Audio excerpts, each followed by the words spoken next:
Hey, good morning. Joe here. It's Firearms Friday. And of course, today we're in the classroom here at Larry's. The staff here wanted us to talk a little bit about the history of revolvers. So today I want to talk about a very brief history of revolver. Okay? The first revolver was actually not what you'd call a firearm. It was actually invented in China, and it was a 5-barreled musket spear.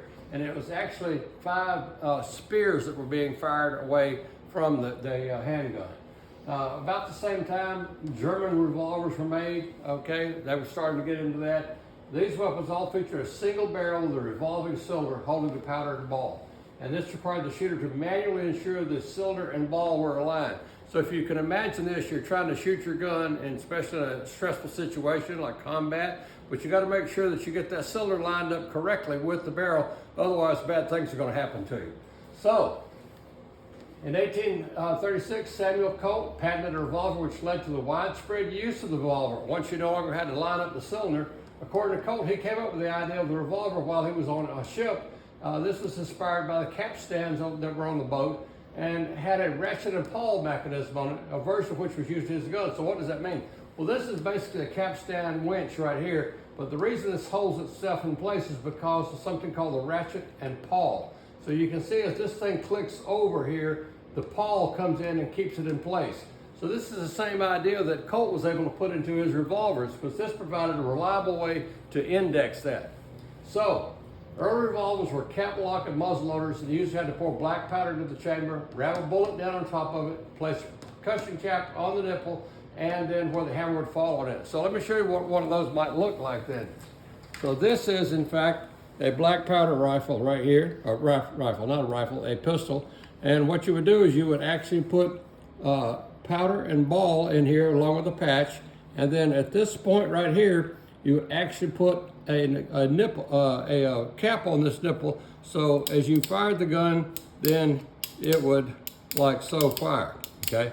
So these became very popular in the early 1800s. Of course, this was a big deal right here. A vast improvement of what was being used in it.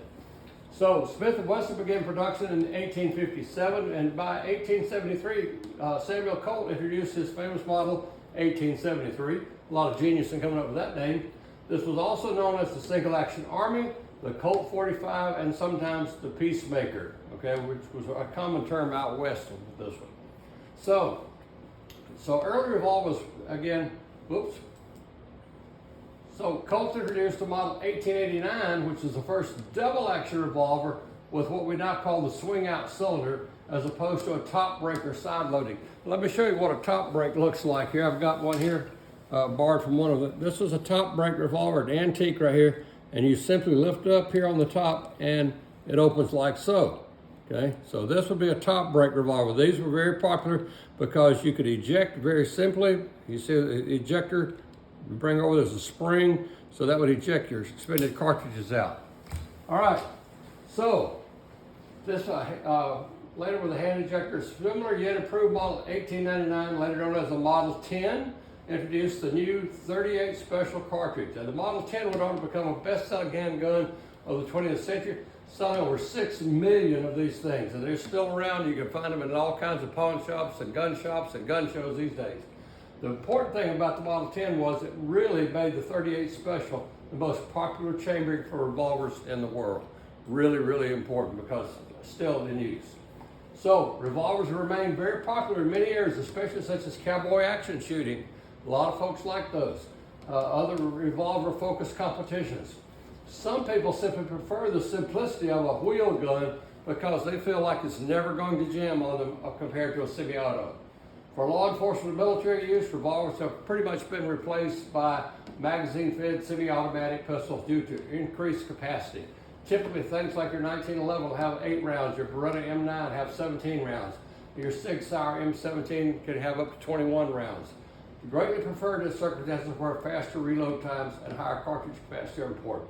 And I just want to talk real quick about a personal story here. When I was in Vietnam many years ago, they would give us a choice when we went off base and into the woods. You could have a 38 Special revolver and 18 rounds loose, or you could have a semi-automatic 1911 and all the loaded magazines you wanted. So I don't know anybody that ever took the revolver. Everybody I know, including myself, took the semi-automatic because you can have all that ammo you wanted versus the 18 rounds of 38 special. Oh well. So here at Larry's, if you want to come shoot, 22 long rifle. We've got a Heritage Rough Rider, a Ruger LCR with a laser, Ruger SP 101, a Ruger Wrangler, which is similar to the original revolvers, and a Smith & Wesson 617, which looks like a 44 Magnum. It's so big. We got 38 specials, a Ruger LCR, a Ruger LCR X, a Smith & Wesson 642, and a Taurus 856, also in 38. Some specialty calibers, Ruger LCR, and one of my favorite calibers, 22 Magnum. Charter Arms off-duty pistol in 32 Magnum. A GP 100 with a laser, 357 Magnum.